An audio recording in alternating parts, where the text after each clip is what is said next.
Hi, I'm Wesley, and this is Niche Site Dojo. In today's video, I'm going to give you 5 things you can do to boost your blog's revenue starting today. So let's jump right into the video.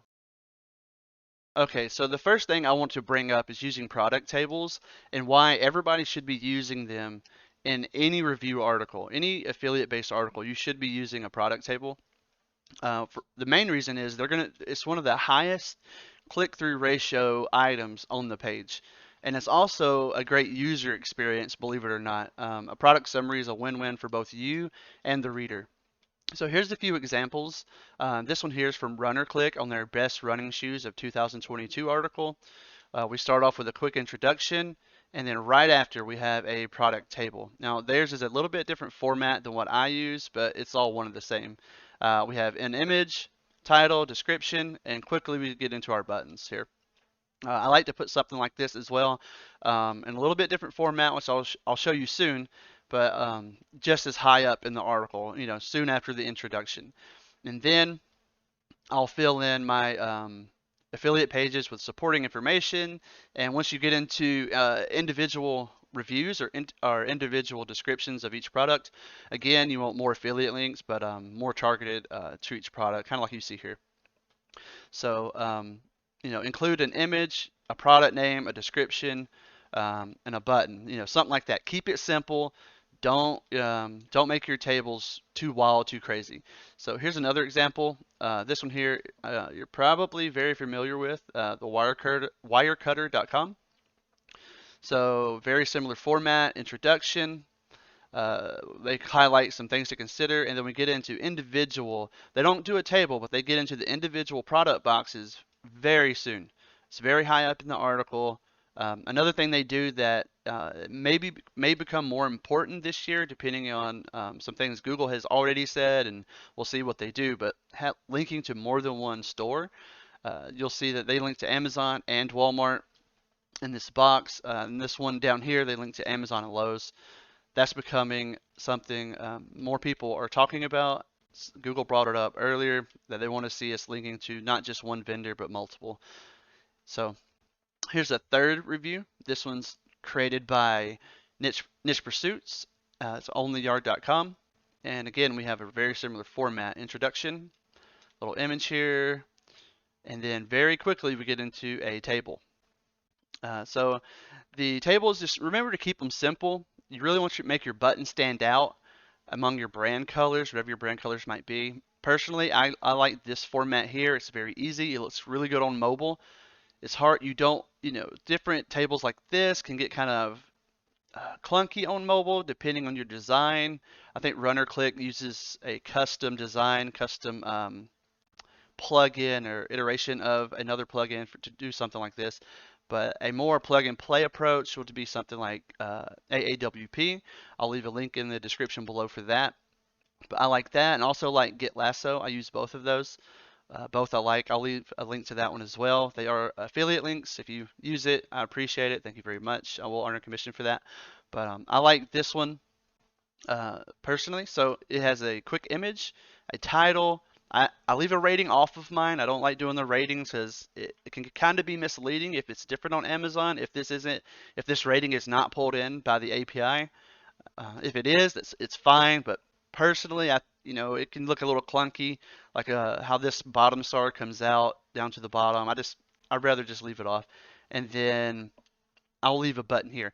And another thing that I think that people should be doing is just a check price or get latest price or whatever that is, and leave off on Amazon. You can put something like that, like right here where it says Amazon prices, like this little disclaimer. They'll see that the products are on Amazon there. I found the click-through ratio is just a little higher if you just do all caps, check price, or something like really simple like that. So, and what I mean about make sure your button stands out is going to be, if you've ever seen this before, it's like the triad of colors for branding.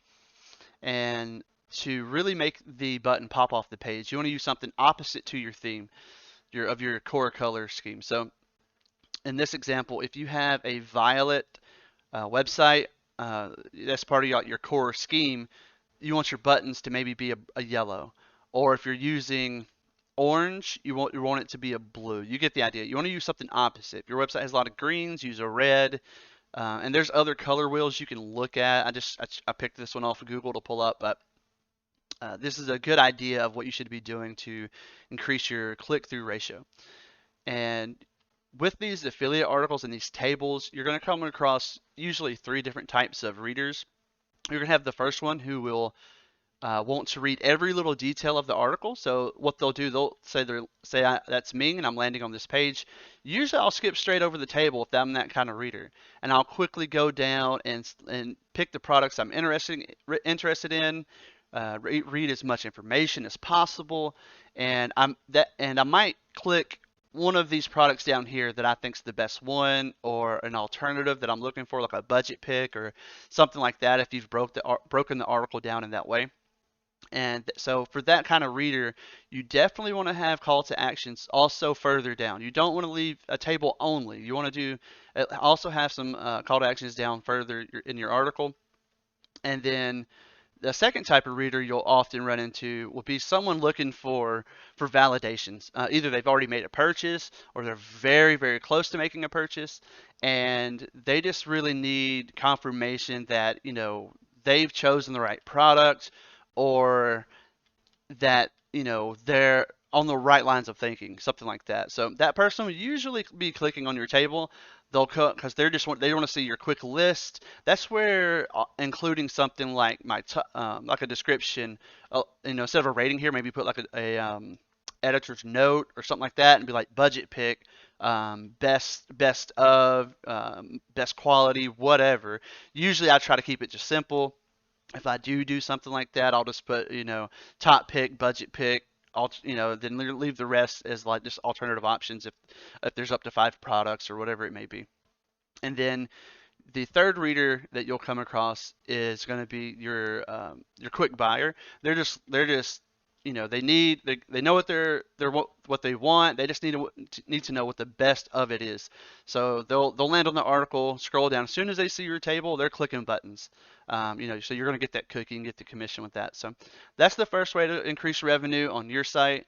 If you're not using tables, I would definitely recommend to implement them, add them. They're very easy to do, especially with AAWP.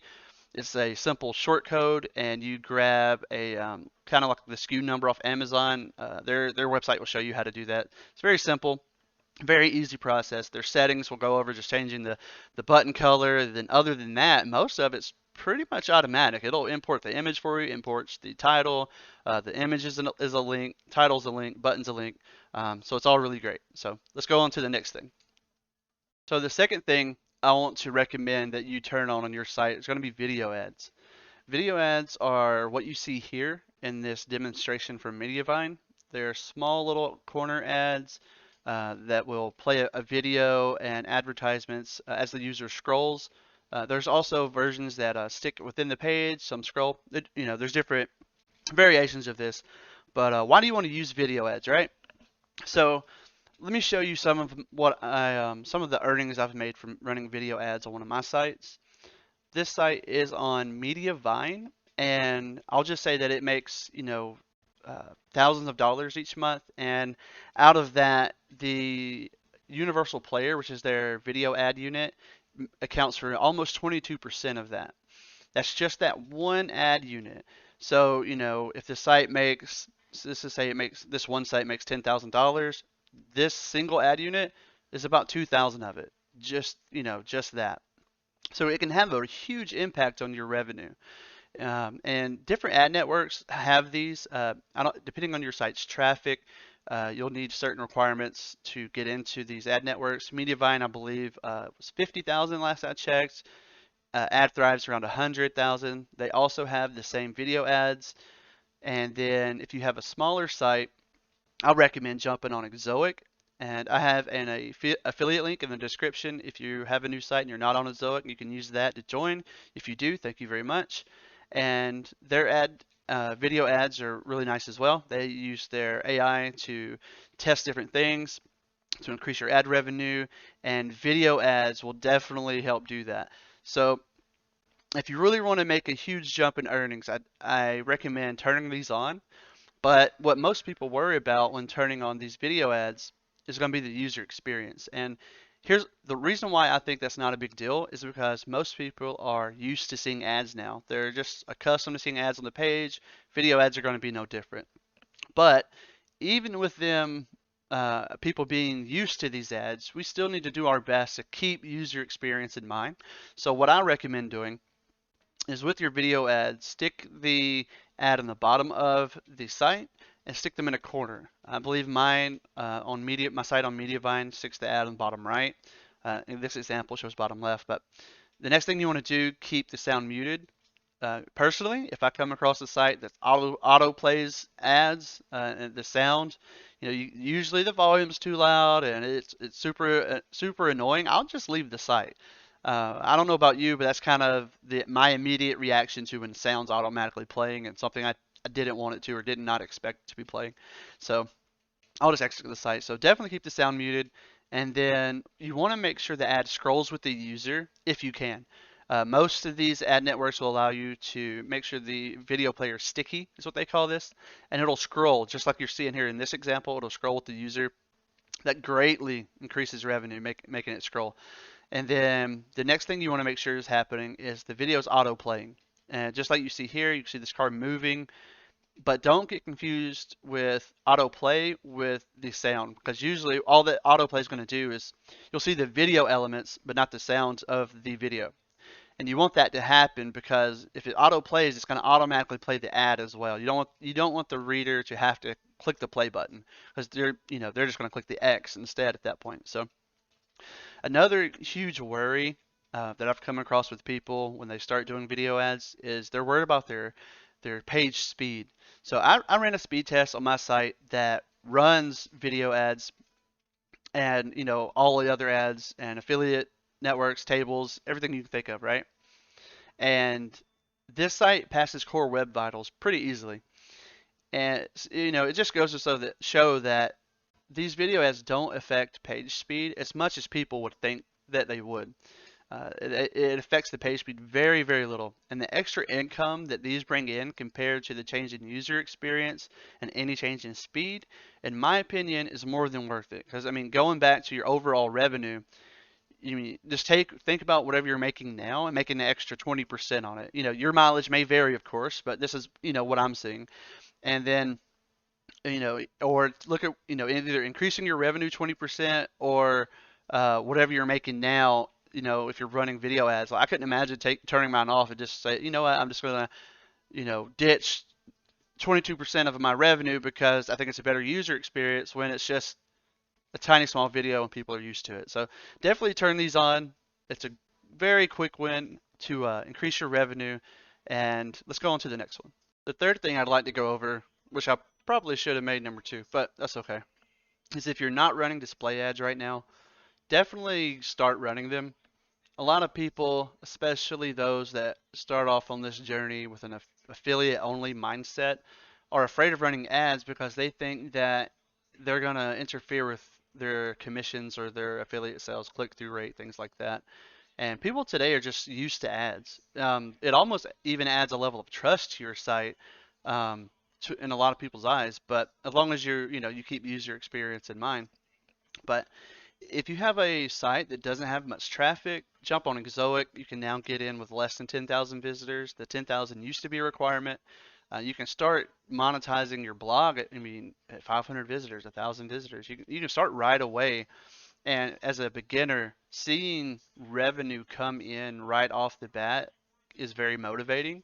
And I think that's important for somebody new to start seeing dollars come in early on. And getting on a Zoa is going to allow you to do that. Once you break past 10,000 visitors, you can unlock some more features that you can unlock their premium ads, things like that. But jump on this. Don't be afraid to use ads. They don't take away from your affiliate earnings. They don't. I put them on affiliate pages, and have never seen a change in my commissions. Another big thing they allow you to do though is write a lot more informational content.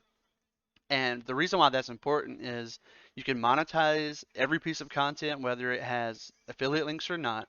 and it allows you to be a stronger topical authority for your website.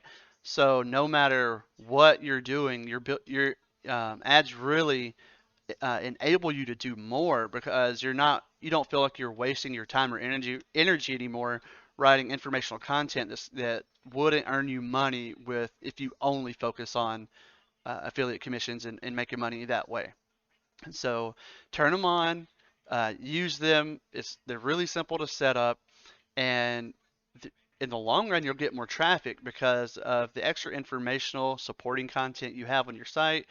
The more of a topical authority Google's going to see you and you're just ultimately it will lead to you getting more traffic. I know that might sound silly to some people that aren't used to this business or how things work, especially for those that are beginners, but they're great to use. So go ahead and enable those, and we'll jump on to the next one.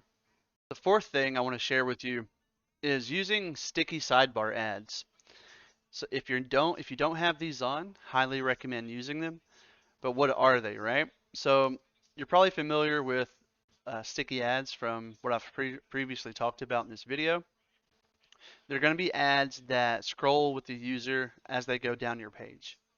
Here's some examples that Exoic shares. They right here, this is kind of what they look like. This site here has a sidebar with some of their popular posts, and below it, there's a sticky sidebar. Here's another example, a little bit better. So usually they're vertical ads. They can be square, and they'll sit on the side of the page. And as the user scrolls down, they will follow. It'll hit like the top bar here and follow the user. Now, with that, I'll share my revenue on these ads. I'll go back to this screenshot here. So on this site, sidebar ads make up 6%. So they're not going to be, at least in my experience, they're not as much of a revenue boost as many other things. Hold on, somebody's at my door. And I'm back. Sorry about that. But since I already got interrupted, if you want to take an opportunity to like this video, I'd appreciate that. All right, so the one downside I'll talk about with turning sidebars on or these sticky ads on is you have to have a sidebar. A lot of people nowadays don't like the sidebar, but it's worth turning on to use just for these ads. And a way to optimize your revenue with these ads are going to be to keep your sidebar short. Let's see, these examples, can't really tell if they have anything above here. You know, something like this is okay. I wouldn't even put this much. I mean, I would keep it super short. I would put either a small disclaimer that you have, you know, like, hey, this site, I recommend products or affiliate links, or I'd put maybe just your author information here, something like that, and nothing else. The rest, it'll be for the ads. And the reason you want to do that is because these ads will activate sooner and they refresh every 30 seconds, gives you more impressions, more money, things like that. So you want to keep your sidebar short. And a quick fix that I'll share with you that I don't see many people doing, that I have some CSS code that basically will hide the sidebar on mobile. So and one reason I do that for my sites is the sidebar. If you have it on mobile, what happens is this goes to the bottom of the post. So when they get to the bottom, whatever you have here will now go under it. I don't like that. I think that's it's kind of annoying because you know it limits. It makes you want to do certain things with your sidebar. That way, a mobile user sees particular things on the bottom at the end of the post, and the majority of people's traffic nowadays comes from mobile. So instead, I like to put in this code that you can just go into your WordPress, customize, and go add additional CSS. Just Google how to do that, and this is the code I use to hide sidebar on mobile. Basically what it does, and you might have to tweak this a little bit, so play around with this number here, but basically when it gets past 768 pixels, there's no sidebar, it goes away. So basically if they load the site on mobile, there's no sidebar because you're not going to earn money with a sidebar ad anyway from somebody that's on mobile. That's my solution to this. You can pause this video here. If I remember to do so, I'll include it in the chapters of the video, so it'll be easy to jump back to this section. If you want to take a moment to turn sidebars on, if you already are running ads and not a sidebar, sticky sidebar, and then and test this CSS on your site, just put the CSS in, save, right-click your display. You should be able to go like view page source, and then I got this zoomed in. Sorry. Anyway, you can inspect and test it out on for responsiveness and things like that, and make sure it gets hidden. So that's my solution. It works great. It's a little increase in revenue, and a beautiful thing about these little tweaks are you do them once and it's done. Revenue increase for as long as you keep running ads. So let's jump into the next one. So the fifth and final thing I'd like to talk to you about is the way you write your content or the way you edit your content. If you're putting in large paragraphs for any articles that you write, it's going to turn out to be a wall of text for anybody on mobile, and you really, really want to avoid that. Instead, you actually want to use one sentence paragraphs. I know that goes against a lot of what people were taught in college and school. You want a paragraph should be one complete idea before you start another one, things like that. Well, that has all changed in the era we're in of everybody reading on their phones. So one sentence is going to be much more user friendly, better user experience. And here's an example on desktop of a article that uses one sentences. And you can see this article, it looks nice at one sentence per paragraph. There's nothing wrong with this. It's, people's attention spans are also shorter nowadays, so it helps them jump from, gives their eyes a break in a way, and they just jump from one sentence to the next. It still flows well, and it still looks nice. Now, but look what this same article looks like on mobile. Here's what it looks like on mobile. You can see that the one sentence paragraphs look great because everything's broken up nicely. But what you want to do, the reason you want to do this is not only for user experience, but for what it does to your ads and the way it boosts your revenue. So the way advertisers work nowadays, they'll use these gaps between paragraphs as opportunities to place ads between them. So the more of these available, the more opportunities you have to show an ad. And there's other ways you can also increase the amount of ads people see that are similar to using one sentence paragraphs. So some of these other tactics are going to be things like increasing your font size. I guess you could almost consider this a bonus number 6, but increase your font size, and depending on your theme, I recommend anywhere between 16 to 18 pixels. Just play around with it. You want kind of as large as you can get without it looking weird. And that's going to be the same thing for your line height. Just go into WordPress, go to customize. Most themes have it somewhere in there where you can go to typography and change these settings. So 16 to 18 on the font. Line height varies wildly between themes, and that's just going to be the gap between paragraphs. That's going to be this section here, how thick this is. Play around with that, see what looks nice, make it a little bigger. And then another thing you can do is to begin to use more images in your content. It's the same idea. You're making the article longer in doing this, and by making the article longer, you're getting more chances to show the user an ad. So that's old. I don't know if this article displays more pictures. It doesn't. This is just an example of the one sentence paragraphs, but for your content, if you can fit in an extra picture in there, do so. And I would say stock photos are fine, but if you can find, try to go beyond that. Try to get photos that are more pertaining to the content. Another way you can really do this without, that's not an image, is going to be tables. It's going to be using the Gutenberg block. I forget what it's called, but basically it's a quote. It makes the text really large, like a standout quote, to make a particular important sentence in your content stand out, and other things like that. So there's other ways to get around, just than using stock photos, that you can make your content longer and provide more ad slots throughout your content. Well, that's it for this one. I hope you enjoyed these 5 tips to increase your blog's revenue, and let me know if you used any of them in the comments. See you there.